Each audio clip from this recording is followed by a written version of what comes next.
Hello and welcome to Mark's Locks. Today I have a novelty lock. It's a camel, a dromedary camel. And in case you don't know, dromedaries have one lump, Bactrian have two lumps, like the letter D and the letter capital B, just by the way.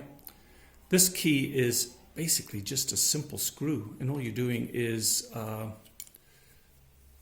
it's just a very modern day screw thread as well. You just screw that into there, and eventually you're pinching a barb together so that the tail will fall off.